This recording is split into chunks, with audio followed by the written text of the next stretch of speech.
Okay.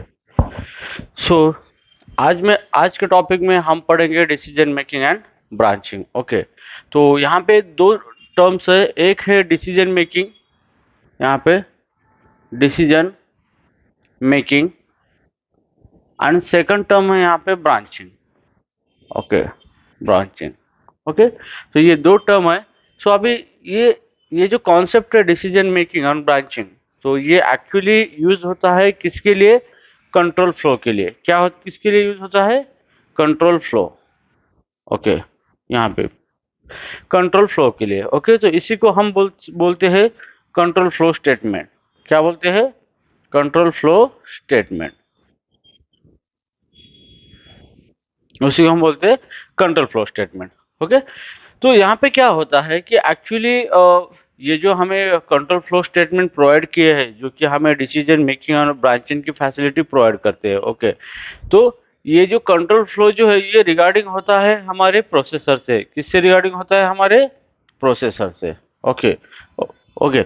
अब normally क्या होता है कि हमारा जो सॉफ्टवेयर हम बनाते हैं, जो प्रोग्राम बनाते हैं, उसके अंदर बहुत सारे इंस्ट्रक्शन होते हैं। ओके, सो प्रोसेसर को कोई पता नहीं होता कि किस प्रोग्राम का क्या पर्पज है, किस पर्पज के लिए। कंप्यूटर को, प्रोसेसर को कुछ पता नहीं होता है।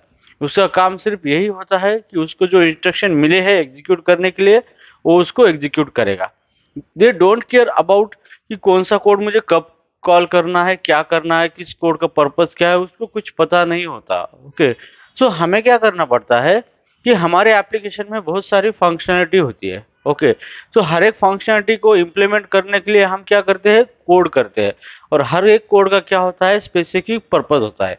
तो हमें जो भी कोड हमने बनाया है जिस पर्पस के लिए, हम उसी कोड को उसी पर्पस के लिए एग्जीक्यूट करेंगे, ताकि सारे कोड को हम एक साथ एग्जीक्यूट नहीं करेंगे। ओके, तो यहाँ पे क्या होता है कि नॉर्मली हमारा जो प्रोसेसर होता है वो क्या करता है कि इंस्ट्रक्शन एग्जीक्यूट करता है। क्या करता है? Execute the instruction, execute the instruction, और इसी को हम बोलते हैं प्रोग्राम। ओके, एग्जीक्यूट और प्रोग्राम और इंस्ट्रक्शन सिक्वेंशियली, सिक्वेंशियली। ओके, तो वो क्या करता है कि हमारे प्रोग्राम को सिक्वेंशियली क्या करता है? एग्जीक्यूट करता है। ओके, सो अभी हमारे जो हमने जो एप्लीकेशन बनाया है, उस एप्लीकेशन के अंदर हमारा बहुत सारा कोड होता है। यहाँ पे इस तरीके से बहुत सारे हमारे फंक्शनल कंपोनेंट होते हैं, उसी को हम फंक्शनल कंपोनेंट बोलते हैं। और हर एक कंपोनेंट का अपना अपना एक पर्पस होता है, वो उसी पर्पस के लिए उस कोड को वो एग्जीक्यूट करता है। लेकिन अभी एक यहाँ पे हम सारे कोड जो है, हमारे सारे फंक्शनल कंपोनेंट है जो कि हमने इम्प्लीमेंट किए हैं रिक्वायरमेंट फुलफिल करने के लिए, तो ये सारे कंपोनेंट हम एक साथ नहीं एग्जीक्यूट कर सकते, क्योंकि हमें जिसकी जरूरत है उसी को क्या करना है? एग्जीक्यूट करना है। लेकिन हमारा जो कंप्यूटर सिस्टम है, प्रोसेसर, उसको कुछ पता नहीं है, वो सिक्वेंशियली वन बाय वन सारे इंस्ट्रक्शन क्या करता है? एग्जीक्यूट करता है। तो हमें क्या करना पड़ता है कि जो भी हमारा प्रोसेसर का जो एग्जीक्यूशन सीक्वेंस है, उसको क्या करना है? कंट्रोल करना है। उसको क्या करना है? कंट्रोल करना है। ओके, अब यहाँ पे होता है कंट्रोल फ्लो। इसका मतलब क्या है कि हमारा जो प्रोसेसर है वो सारे इक्वेशन को क्या करे? फ्लो में एग्जीक्यूट करता है। तो उसी को हम क्या बोलते हैं? फ्लो। तो फ्लो को हम बोलते हैं सीक्वेंस। फ्लो को क्या बोलते हैं? सीक्वेंस। तो वो क्या करता है? हमारा जो भी इंस्ट्रक्शन है एक सीक्वेंस में एग्जीक्यूट करता है। ओके, सारे इंस्ट्रक्शन को एक सीक्वेंस में एग्जीक्यूट करता है। तो हमें क्या करना है? उस सीक्वेंस को, उस फ्लो को कंट्रोल करना है। ओके, कंट्रोल करने का मतलब क्या होता है कि कोई चीज उसके हिसाब से ना चलते हुए वो मेरे हिसाब से चलनी चाहिए, उसी को हम क्या बोलते हैं? कंट्रोल करना। तो हम क्या करेंगे? ये जो फ्लो है प्रोसेसर का, कि वो one by one sequentially instruction सारे एग्जीक्यूट करते हैं, उसको हम क्या करेंगे? कंट्रोल करेंगे। क्या करेंगे? कंट्रोल करेंगे। मीन्स सारे इंस्ट्रक्शन उसको एग्जीक्यूट करने से रोकेंगे, और हमारे हिसाब से तू वही इंस्ट्रक्शन एग्जीक्यूट कर जिसकी अभी जरूरत है। तो इसी को हम बोलते हैं कंट्रोल फ्लो। अब कंट्रोल फ्लो स्टेटमेंट क्या होती है कि कंट्रोल फ्लो स्टेटमेंट ये होती है कि ये हमारा कोडिंग कमांड होती है, जो कि जिसका यूज करने के बाद हम प्रोसेसर को कंट्रोल कर सकते हैं, और हमारे हिसाब से कौन सा कोड एग्जीक्यूट करना है और कौन सा कोड नहीं एग्जीक्यूट करना है, ये हम डिसाइड कर सकते हैं। तो उसी को हम बोलते हैं कंट्रोल फ्लो स्टेटमेंट। और ये किसके अंडर आता है? डिसीजन मेकिंग एंड ब्रांचिंग के अंदर आता है। ओके, सो आई होप आपको ये कंसेप्ट समझ में आया होगा। तो अभी हम देखेंगे डिसीजन मेकिंग और ब्रांचिंग के बारे में। और ओके, तो यहाँ पे देखो सबसे पहले है डिसीजन मेकिंग,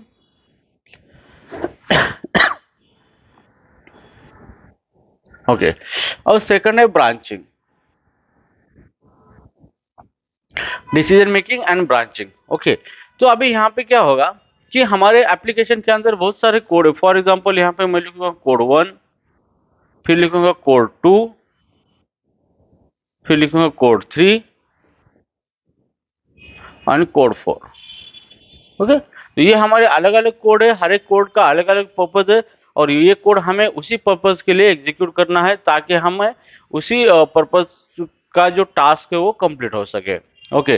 तो अभी हमें क्या करना है कि हमारे प्रोसेसर को कंट्रोल करना है, ओके। मीन्स वो सारा कोड एग्जीक्यूट ना करते हुए क्या करे, हमारे हिसाब से कोड को एग्जीक्यूट करे। हमें अभी जो चाहिए सिचुएशन के हिसाब से वो कोड एग्जीक्यूट करे, और वही जो सिचुएशन होती है उसी को हम क्या बोलते हैं, डिसीजन बोलते हैं। क्या बोलते हैं, डिसीजन, सिचुएशन, ओके। तो उसी को हम बोलते हैं डिसीजन बोलते हैं। मीन्स हमें क्या करना होता है कि एक डिसीजन लेना पड़ता है, ओके, कि बेस्ड ऑन डिसीजन हम डिसाइड करेंगे कि कौन सा कोड एग्जीक्यूट होगा। उसी को हम बोलते हैं ब्रांचिंग बोलते हैं। इसी को क्या बोलते हैं, ब्रांचिंग। तो सबसे पहले आपको एक डिसीजन लेना है। सबसे पहले क्या लेना है, डिसीजन लेना है, डिसीजन, ओके। मीन्स एक कंडीशन आपको बनानी है, ओके। अगर वो कंडीशन सही है, ये कंडीशन बनानी है, तो इसी को हम बोलते हैं डिसीजन मेकिंग। और वो कंडीशन के अकॉर्डिंग हम उस अलग अलग टाइप का कोड एग्जीक्यूट करेंगे, उसी को हम क्या बोलेंगे, ब्रांचिंग बोलेंगे। क्या बोलेंगे, ब्रांचिंग, ओके। तो ये ब्रांचिंग कंसेप्ट एक्चुअली कहाँ से आया है, फॉर एग्जांपल यहाँ पे देखो ये ट्री होती है हमारी, यहाँ पे इस तरीके से, और यहाँ पे अलग अलग ब्रांचेस होते हैं, अलग अलग ब्रांचेस होते हैं, ओके। तो यहाँ अगर आप है तो यहाँ पे आपको डिसीजन लेना पड़ेगा कि आपको यहाँ पे जाना है, यहाँ पे जाना है, या यहाँ पे जाना है, ओके। तो आप वो डिसीजन लेंगे और उसके बाद आप उस फ्लो में उस ब्रांच पे जाएंगे, तो वो हो गया ब्रांचिंग हो गया, ओके। तो इसी तरीके से हमको एक डिसीजन लेना है, कहाँ जाना है, कौन सा कोड एग्जीक्यूट होगा, ये डिसीजन लेना है, और उसके बाद हमें उस कोड को एग्जीक्यूट करना है। इसी को हम बोलते हैं डिसीजन मेकिंग एंड ब्रांचिंग बोलते हैं। Understood concept, okay. सो अभी नाउ ये तो हो गया हमारा कॉन्सेप्ट। अब हम देखेंगे उसको प्रैक्टिकली अभी इम्प्लीमेंट करेंगे। अगर कोई कॉन्सेप्ट पता होने से कुछ नहीं होता, हमें उस कॉन्सेप्ट को एप्लीकेशन के अंदर इम्प्लीमेंट करना आना चाहिए। तो हमें वो इस तरह के कॉन्सेप्ट को हम हमारे प्रोग्रामिंग में किस तरह से अप्लाई करेंगे अभी ये देखेंगे, ओके। तो अभी यहाँ पे देखो control flow statement,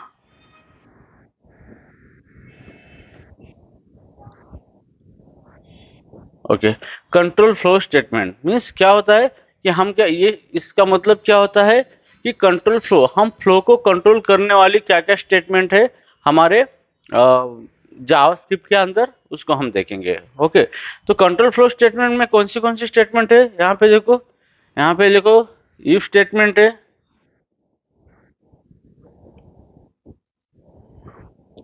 if else statement,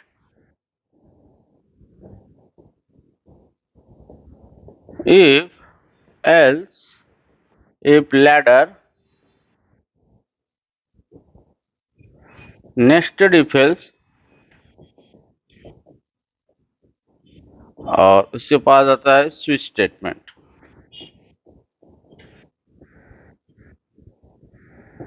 okay. तो ये जो चार टाइप्स की, जो फास्ट टाइप की जो स्टेटमेंट है, इसी को हम बोलते हैं कंट्रोल फ्लो स्टेटमेंट, ओके। तो इसका यूज करके हम क्या करेंगे, हमारे फ्लो को कंट्रोल करेंगे, और according to the situation condition हम क्या करेंगे, किसी कोड को एग्जीक्यूट करेंगे, ओके। सो हमें इसका यूज करके क्या करना है, प्रोग्राम को डेवलप करना है, और उसको उसी उसी के हिसाब से क्या करना है, एग्जीक्यूट करना है, ओके। अंडरस्टूड। सो चलो सबसे पहले हम देखेंगे इफ स्टेटमेंट,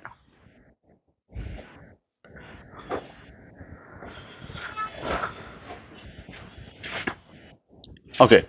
सो अभी इफ स्टेटमेंट का मेन पर्पज ये होता है कि आपको दो चीजें करनी है, ओके। या पहली चीज है to execute the code, number एक, और number two not execute code, okay. So if statement का इस्तेमाल सिर्फ दो चीज़ों के लिए होता है, या तो आपको किसी कोड को एग्जीक्यूट करना है या तो उसको एग्जीक्यूट नहीं करना है। ये दो चीज़ें हम करने वाले हैं बेस्ड ऑन सम कंडीशन। किस based on what? Some condition. Okay. तो इस टाइप की जो भी सिचुएशन होती है हमारे एप्लीकेशन में, या फिर हमें ज़रूरत होती है कि इस टाइप की सिचुएशन को इम्प्लीमेंट करना है, अंजाम देना है, तो हम क्या करेंगे? इफ स्टेटमेंट का यूज करेंगे। तो इंटरव्यू में हमें बहुत बार पूछा जाता है कि इफ स्टेटमेंट हम क्यों यूज करने वाले हैं? तो यहाँ पे या तो फिर हमें कोई कोड एग्जीक्यूट करना है, या फिर वो एग्जीक्यूट ही नहीं करना है based on some condition, based on some situation. Okay. तो इसी के लिए हम क्या यूज करते हैं? इफ स्टेटमेंट का यूज करते हैं। ओके। तो चलो अभी हम देखेंगे इफ का सिंटैक्स, ये किस तरह से इसको इम्प्लीमेंट किया जाता है। ओके। तो इफ स्टेटमेंट का यहाँ पे देखो सिंटैक्स। ओके। तो सिंटैक्स देखो, सिंटैक्स के अंदर क्या है? इफ। ओके। तो यहाँ पे जो ये जो स्पेस है यहाँ पे, इसी को हम बोलते हैं कंडीशन बोलते हैं। क्या बोलते हैं? कंडीशन बोलते हैं इसी को।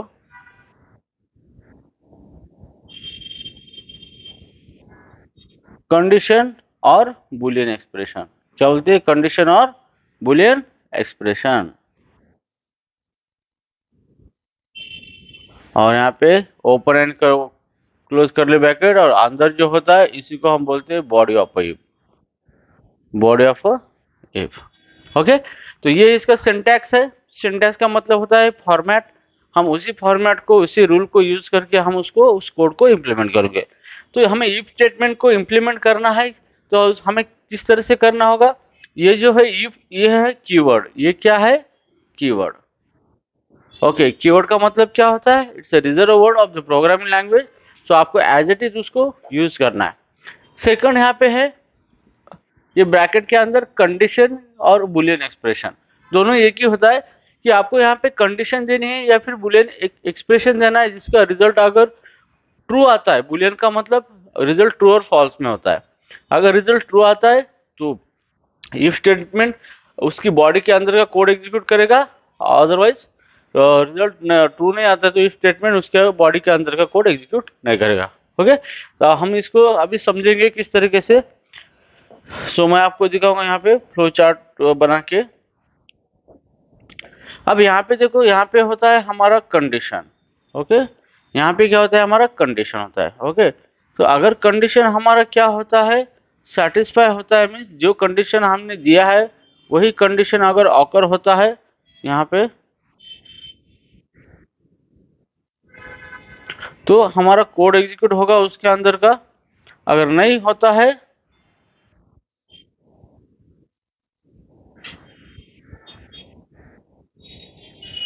ओके। तो यहाँ पे देखो ये फ्लो चार्ट है। फ्लो चार्ट का मतलब होता है कि किस तरह से प्रोसेसर का फ्लो, इसका यूज करने के बाद किस तरह से फ्लो हमारा कंट्रोल हो रहा है, फ्लो हो रहा है। ओके। उसी को हम फ्लो चार्ट बोलते हैं। तो यहाँ पे देखो, यहाँ पे हमारा क्या होगा? कंडीशन होगा। ओके। अगर कंडीशन हमारा ट्रू होता है, जो सेटिस्फाई होता है, तो यहाँ पे क्या होगा? हमारा ये ब्लॉक एग्जीक्यूट होगा, ये ब्लॉक। ओके।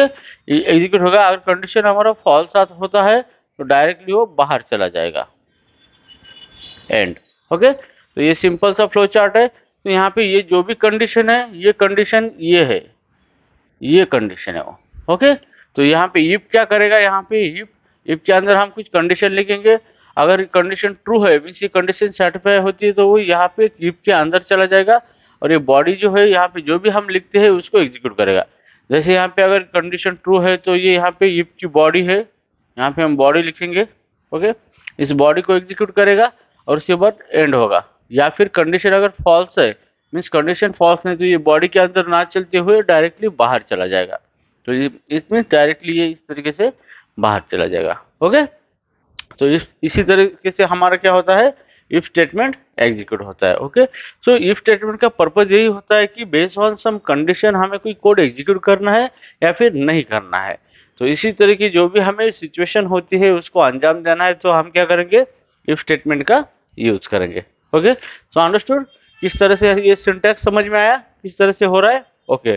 सो चलो अभी हम क्या करेंगे, इसको प्रैक्टिकली एग्जाम्पल देखेंगे यहाँ पे। सो एग्जाम्पल यहाँ पे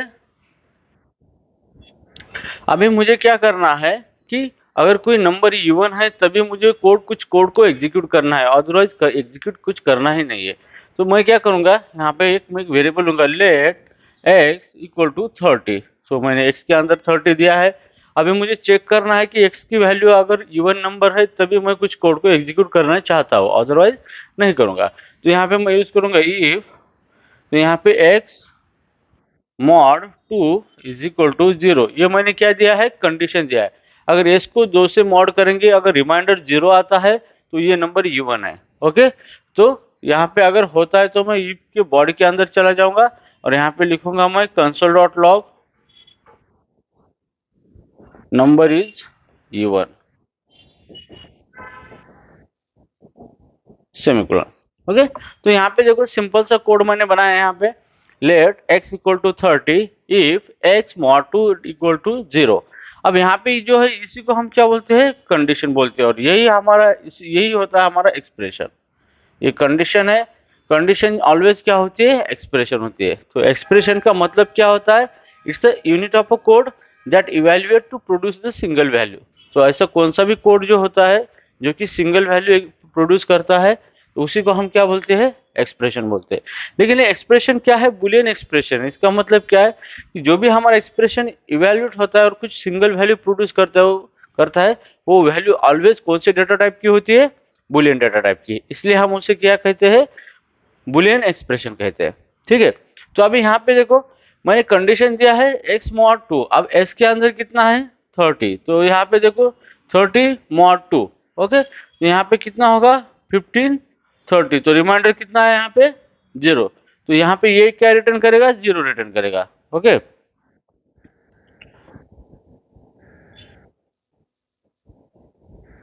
ओके, तो यहाँ पे क्या हो रहा है, इसने क्या रिटर्न किया, इसने 0, तो यहाँ पे रिटर्न हुआ 0। सो अभी 0 इक्वल टू 0 है, यस। तो ये कंडीशन ट्रू है, तो ये ऑपरेटर क्या करेगा, रिटर्न ट्रू कर देगा। तो इसकी जगह पूरा क्या आएगा, हमें ट्रू आएगा, इसकी जगह क्या आएगा, true.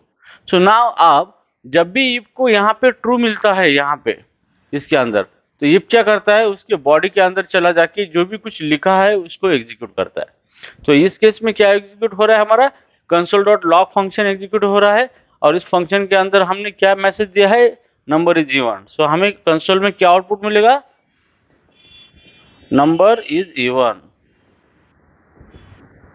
Number is even. Okay, और उसके बाद ये यहाँ पे यहाँ तक आएगा और यहाँ से फिर वो नीचे चला जाएगा। तो इस तरीके से हमारा क्या होता है, इफ स्टेटमेंट क्या होता है, एग्जीक्यूट होता है। Okay, understood this concept, yes. Okay, so यहाँ ओके, यहाँ पे अब नाउ अब इफ के बारे में थोड़ा सा और जानेंगे हम यहाँ पे। तो इफ के अंदर क्या होता है कि जब भी आपको डायरेक्टली इफ के अंदर कोई इस तरीके का एक्सप्रेशन लिखते हो जिसका ऑलरेडी रिजल्ट ट्रू और फॉल्स में आता है, तो इफ इजीली डिटरमाइन करता है कि मुझे ब्लॉक के अंदर जाना है या नहीं जाना है। लेकिन कभी कभी क्या होता है कि हम डायरेक्टली इफ को वैल्यू देते हैं, तो उस टाइम उसको डायरेक्टली रिजल्ट तो नहीं देते हम कि ट्रू या फॉल्स में। तो उस टाइम इफ किस तरीके से डिटरमाइन करता है कि वेदर वो ट्रू है या फॉल्स है। ओके, तो इसका हम एग्जांपल लेंगे यहाँ पे। अभी मान लो यहाँ पे ये हमारा इफ है और मैंने इफ के अंदर 10 दे दिया है। तो अभी यहाँ तो कोई कंडीशन नहीं दे दी है मैंने, सिर्फ 10 दे दिया है यहाँ पे, और मैसेज दिया है console dot log welcome.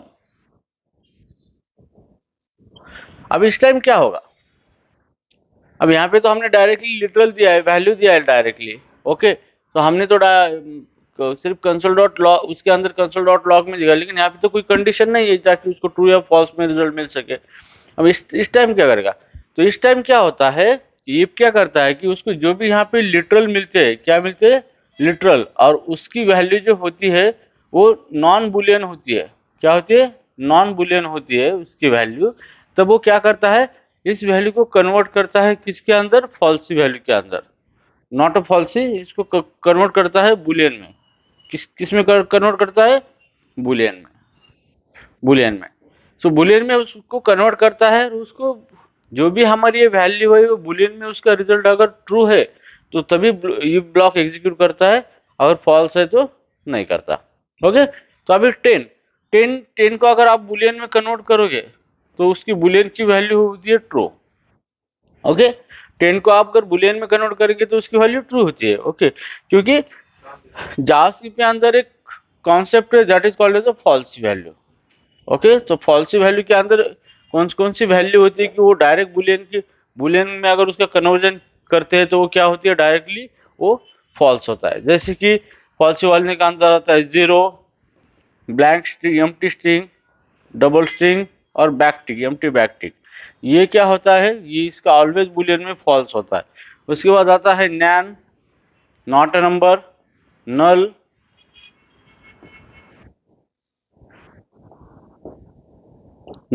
Undefined.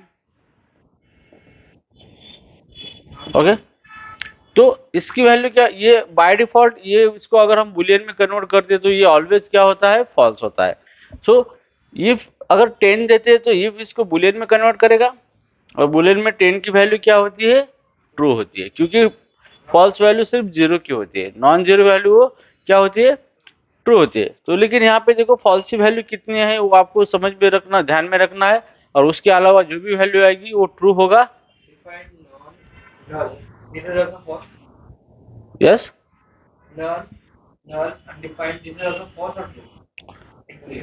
False, ये फॉल्स ही वैल्यू है ना, दिस इज, ये फॉल्स ही वैल्यू है। तो फॉल्स वैल्यू का मतलब क्या है कि ये वैल्यू ऑलवेज इसकी बुलियन में फॉल्स रिजल्ट आता है। ओके, और इसके छोड़ के जो भी वैल्यू है वो ट्रू है। तो यहाँ पे 10 इसके अंदर है, कहीं पे दिख रहा है, नहीं है, तो इसका मतलब 10 क्या है, ट्रू है। ओके, तो इस तरीके से अब इफ क्या करेगा, 10 को बुलियन में कन्वर्ट करेगा, और रिजल्ट वो अगर ट्रू वैल्यू है तो इफ की बॉडी रन करेगा और इफ का कोड रन करेगा। अगर उसको पता चला कि ये वैल्यू बुलियन में फॉल्स वैल्यू है तो इफ के अंदर नहीं चला जाएगा। ठीक है, तो ये एक ट्रिकी चीज है यहाँ पे। अब यहाँ पे देखो इफ, और मैंने लिखा यहाँ पे let num equal to blank state दीजिए, यहाँ पे नम लिखा और यहाँ पे लिखा console dot log welcome. Okay, अब इस केस में क्या होगा, देखो यहाँ पे इफ क्या करेगा, पहले इसको चेक करेगा नम को, तो नम को वो क्या करेगा, कन्वर्ट करेगा किसके अंदर, बुलियन के अंदर। ओके, अब बुलियन के अंदर ये तो नम के अंदर तो ब्लैंक स्ट्रिंग है, एम्प्टी स्ट्रिंग है, तो एम्प्टी स्ट्रिंग ऑलवेज फॉल्स होती है। तो यहाँ पे बुलियन की वैल्यू इसकी क्या आएगी, बुलियन में फॉल्स आएगी। यहाँ पे ये यहाँ पे इसकी वैल्यू क्या आएगी, फॉल्स। और इफ अगर फॉल्स होता है तो इफ की बॉडी में कभी नहीं चला जाता और डायरेक्टली वो बाहर चला जाता है। ओके, तो इस तरीके से क्या होता है, हमारा इफ स्टेटमेंट क्या होता है, एग्जीक्यूट होता है। Okay, so guys understood this topic concept.